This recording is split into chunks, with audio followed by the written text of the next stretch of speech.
Burbank, and he's going to be speaking about mental health for the club. And if you see the QR code up here, if you have comments for his presentation, you can scan that and he will take those comments. All right, Brandon.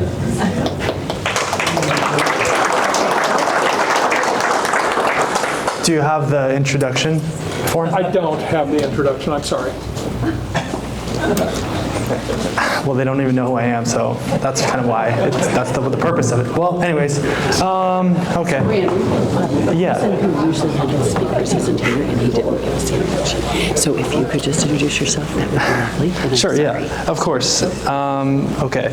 So, I'll introduce myself because it wasn't able to get done this time around. But anyways, my name is Brandon Burbank. I'm really happy to be here to give you guys a presentation that is filled with authenticity, originality, persistence, and passion, and so many other things that come to mind. But the introduction that was supposed to be addressed, that I will say now. I was born and raised in Whatcom County. I have an associate's degree in arts and sciences. I'm an author, published author of the book Come Back to Success, Relentless Commitment for a Better Tomorrow. Books are in the corner. I'm on the board of directors for the Whatcom Clubhouse, which is a mental health organization, international, founded in New York City. And my book, Come Back to Success, is being entered into the catalog of the Los Angeles Public Library. So the title of my speech is called Embracing Your Mental Health.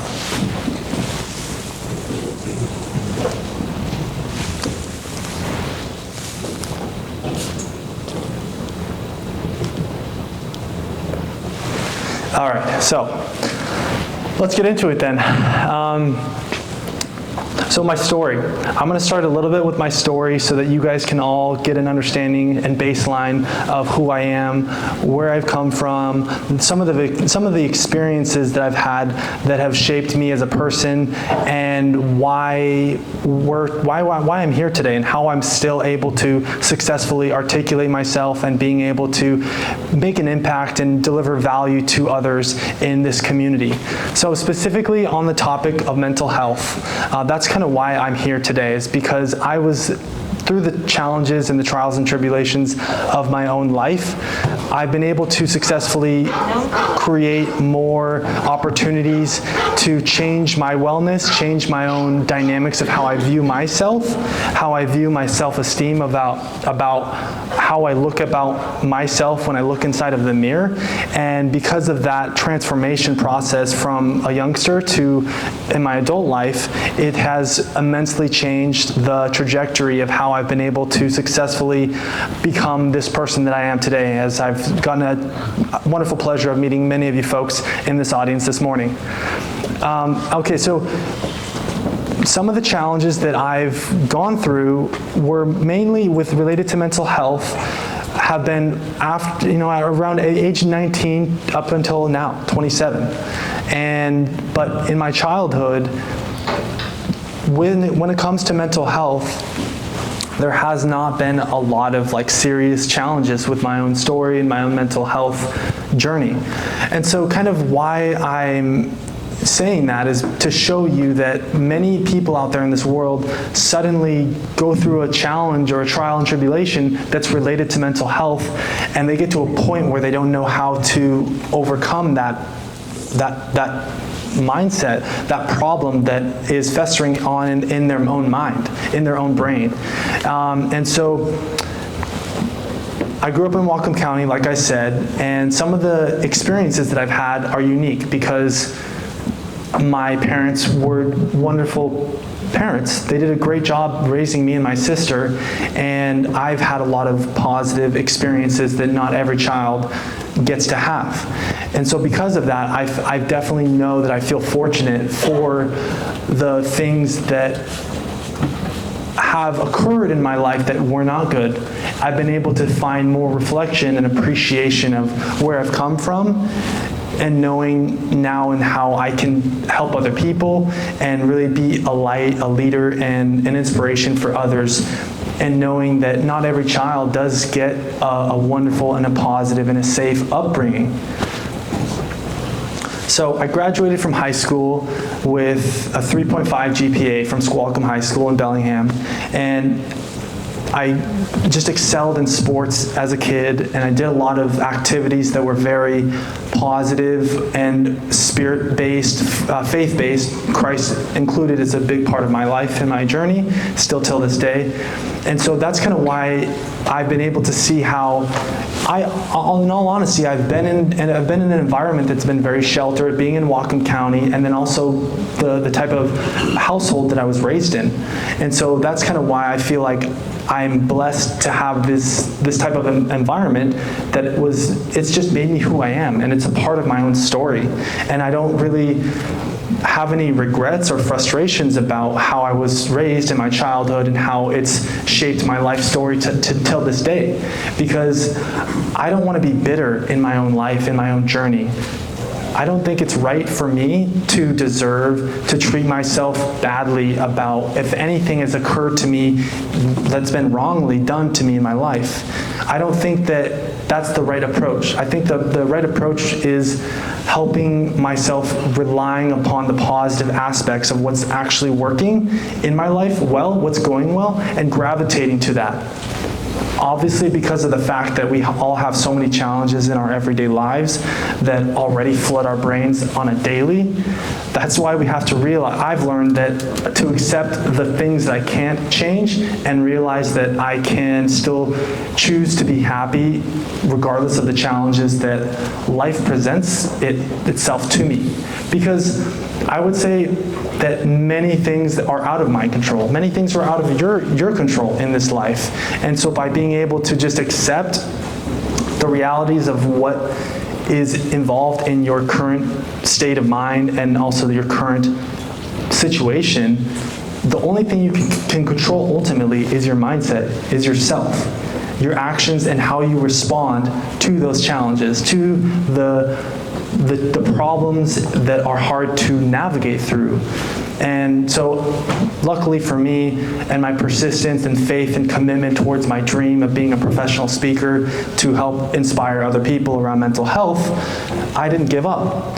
And despite all of the challenges that have made me who I am, I don't feel like I feel like it's all of these like problems and challenges with mental health, they've made me who I am today as a person. And I'm choosing to accept and embrace the realities of what is presented to me every day, rather than just being negative about it and really pessimistic about what's going on in my life. And that's kind of why I feel like when it comes to being a leader and being an inspiration, you have to be able to connect to a specific type of demographic, a type of people that can relate with you, that can connect with you like instantly on a deeper level. And so for me, luckily, that is mental health. And I really don't know how many of you might be struggling with mental health or just have had your own experiences, but I know for a fact, and I believe a lot of you do as well, that there's a lot of stigma around this topic. And so by being able to approach it in a light way, but also in a realistic way, is the one and only way that I believe that we as a community can cultivate change and growth to instill more open-mindedness and acceptance of others who have gone through their own mental health challenges and have had to kind of suffer in silence. I did a talk for the suicide walk in Bellingham a couple months back, I think in September, and I don't know the exact statistics about how many people like commit suicide yearly, but I know it's a lot. And so I do know a fact is that according to the National Institute of Mental Health, over 50 million Americans are living with a mental illness. 50 million. In comparison to the total population size, which is over 300 million.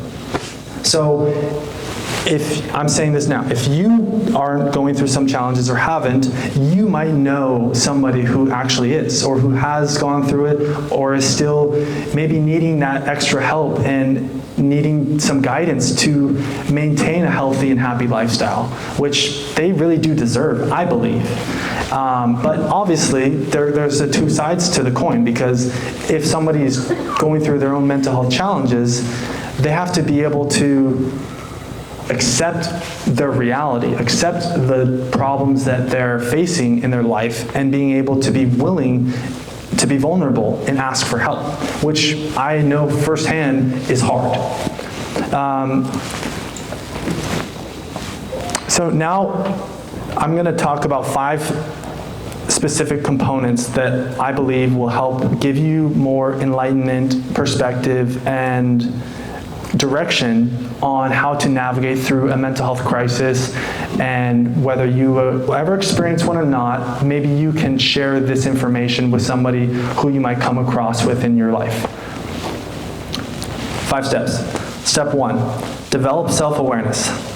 Step 2, confide in someone you trust. Step 3, take charge of your life. Step 4, accept change. And step 5, be patient for changes to come. Starting with step 1, develop self-awareness. I'm going to talk about 3 things that are real in my life, in my experiences with the challenges of mental health. But before I talk about those things, I need to say that with that statistic I said, I am in that statistic. So by the way, surprise. I was diagnosed with bipolar disorder at the young age of 19 years old. And so having been diagnosed with that condition, mental illness, whatever you want to call it, I've had to go through these challenges and navigate through moments of crisis when it felt so alone, afraid, fear, lostness, pain, misunderstanding, frustration. So all those things that come to mind are so real in my own life story. And so that's kind of why I talk about developing self-awareness, because when you are successful in your life, it's because you are more aware of who you are as a person, how you respond and react in different environments with different people, and ultimately how you react to the circumstances that are surrounding you in your life. And so some of the hospitalizations that I've gone through, the first time ever was at the age of 19. And in the building up of this experience, I just returned home from studying abroad in Barcelona, Spain. I was just, fresh out of high school, and I come home from studying abroad, and I'm just feeling depressed, isolating, lost, really, really lost. And so, as time continued to progress, I had family members trying to help me and support me and give me feedback in my life, but it was like I was just pushing them away, constantly pushing them away, because number one, there's stigma, and being grown up in the environment that I was in, there was not a lot of understanding and ways of how I could support myself, because I didn't know how to navigate through a mental health crisis that was kind of slowly but surely creeping up in my life. As a result, I ended up in the hospital with the diagnosis of bipolar disorder. And so having to really reflect on this journey was hard, was some of the hardest things that I've ever done. But obviously, the positive thing that has come out of it is it's given me my purpose.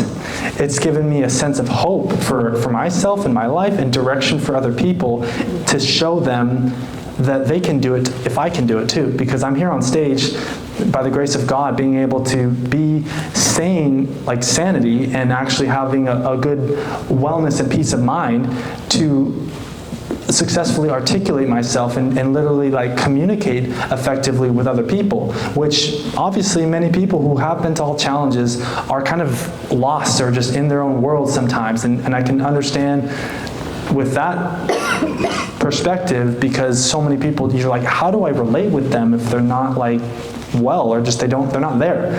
So But specifically, again, with the hospitalizations, what they've done for me is they were not an easy thing to work through. I mean, I had to, sometimes when I didn't want to be there, I had to literally just accept what is going on, accepting change, and continuing to believe in myself, having hope. And I will say this, that regardless of the challenges and the extreme amount of trauma that was involved with the hospitalizations and post-discharge stuff, you find who is really appreciative of who you are, not just like for other motives. And so that's kind of why I found the right people who have been able to like show genuine support and love and tenderness in my life. And that's kind of where that's a positive note, regardless of the struggle of a diagnosis and how to learn how to adapt with this condition. And that's a lot of what my first book talks about, is how I've learned how to accept my diagnosis, work on the lifestyle that I want to build, the success that I want to build, and channeling all this pain into a purpose to help other people and also make money. So that's kind of why I feel like this is my calling. And so developing self-awareness is meant to give you hope in your own life, whether you have a condition or not, and to recognize that you are authentic, you have a mind of your own, use it. Simple as that. Don't let other people tell you what to do or tell you how to live your life. You have to make the decisions for yourself if you want to be a great individual, independent thinker. And I've had to learn that over the years, and I know I'm only 27 years old, and so I'm very grateful for the mindset that I've created throughout these years. And so step 2 is confiding in someone you trust.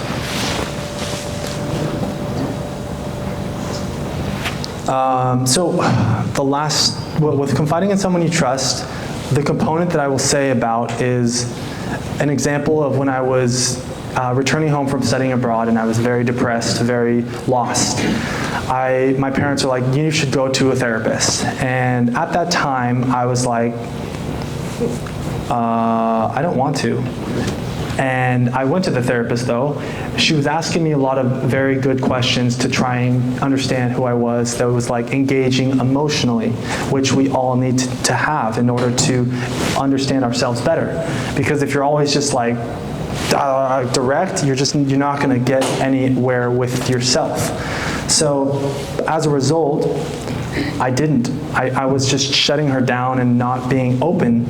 And as a result, the outcome was I continued to down spiral and then ended up in the hospital for the first time. And so what does the bipolar disorder even look like? Well, for me, it's kind of like, I don't even know, like my analysis of it is just how you have ups and downs in life sometimes. And so having to like dealing with mental health professionals or just having extra support, whether it be chemically or just with mental health professionals in your life to give you the support you need. And I think that there's a lot of stigma on that because society doesn't accept that as much as, just doing it on your own. And that's kind of based upon the roots of our culture. So kind of what I'm trying to do is change the narrative of mental health in order to effectively let other people accept how, if you want to be a happy and healthy person, but you need actual chemical help or support from a mental health professional, I will still accept you. And rather than just like pushing them away and just like saying, get away, I don't trust you. So that's kind of where I'm trying to be an advocate and more of a leader in that role. But taking charge of your life, before I continue, I wanted to pause and take a couple minutes to invite everybody in the audience to take a look at the screen and pull out your phones. And if you could just take a 2-minute survey to give me some feedback on what I've done right as well as what I maybe could work on as a speaker. And it's just a quick survey so that I can improve. And also, if you want to share, if you're okay with me sharing on social media, I can also share it with other people. So we'll take a couple-minute break. Thank you.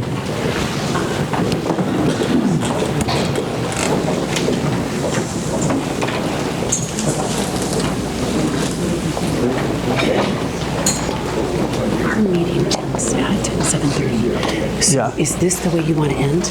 Is with them doing this? Is this the most important thing for you?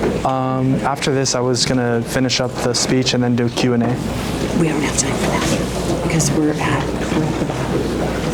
the time where people start to leave. So it's 8:52, and the meeting was technically over 2 minutes ago. So I worry about giving them this break. Can you ask them if they can go over a little bit?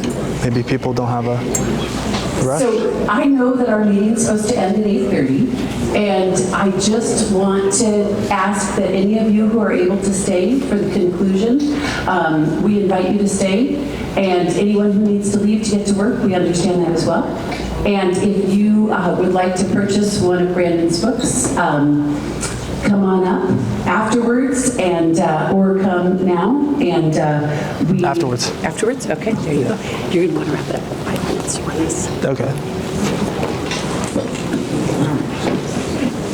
If I could get a thumbs up when you're done, that would be great, so I know when to proceed.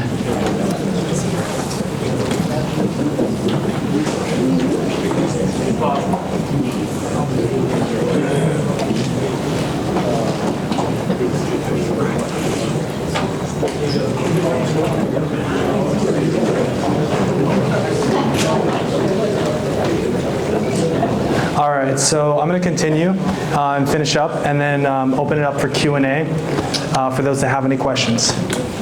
Step 3, take charge of your life. So with this specific component, I think that it's very powerful to discuss some of my actual experiences of how I, regardless of the challenges and the horrific experiences related to mental health that I had to overcome, whether it be hospitalizations, halfway house, mental health treatment programs that have kind of shaped my life story and given me purpose. So ultimately, after going through a lot of tremendous difficulties and pains, I decided to, in 2019, beginning of 2020, as COVID was approaching, I decided that I wanted to move to Los Angeles, California. However, it didn't happen. So there were so many logistics that were out of my control. So I decided to then move to Seattle, Washington instead. And so I lived there for 10 months to give myself more purpose and meaning and value, to learn more how to be independent, how to be an independent thinker, and to how to find my own purpose. So what I did during that time was I started writing my book, Come Back to Success, Relentless Commitment for a Better Tomorrow. Thankfully, I had a lot of support from several friends who were technically based in different ways that I was not well enough with. As a result, I was able to publish the book in 2021 when I had eventually moved to Long Beach, California. So it wasn't LA, but it's Long Beach, LA County area. And so why am I saying this? Okay, here's the why. That was a total of 2.5 to 3 years of my life when I could have, continued living in Bellingham and living a different life, a different lifestyle, because it's in a totally different environment. But instead, I didn't let life pass me by, was what I'm trying to say. So rather than just settling for what was given to me, I went ahead and created memories, created something that I felt would have been what I felt like what I wanted to do and accomplish on the inside. And so as a result, what I was able to develop and learn about myself has been literally priceless, astounding. The relationships I made in Long Beach, the connections I made for business in Long Beach, the amount of difficulties that I still continue to struggle with, and learning how to adapt and manage that. Working with a therapist that was so authentic and real with me and honest during that time. And so I'm saying this is because for many folks who have gone through a mental health crisis or some type of mental health struggle, they're kind of asking themselves, where do I go? And I mean, I'm kind of at the spectrum end, because I feel very confident in what I say, but there's people that are like, how do I get out of bed and just go for a walk? And so that's where I'm just going to say, hey, humbly speaking, how do you do that? Well, just take it one step at a time, and knowing that you don't need to compare yourself to other people.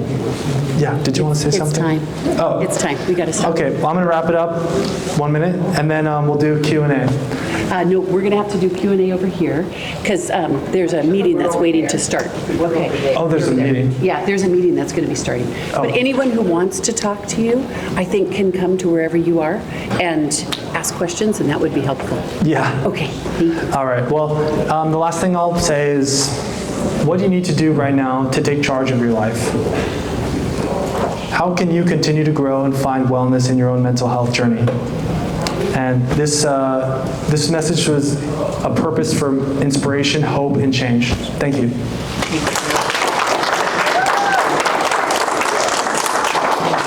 Thank you. Sorry, that was less than ideal. Not only did we start into his talk a little bit late, but then, it's a lot to say in a very short period of time. So thank you, Brandon. And you're going to be here by your books, yes? Perfect. Okay.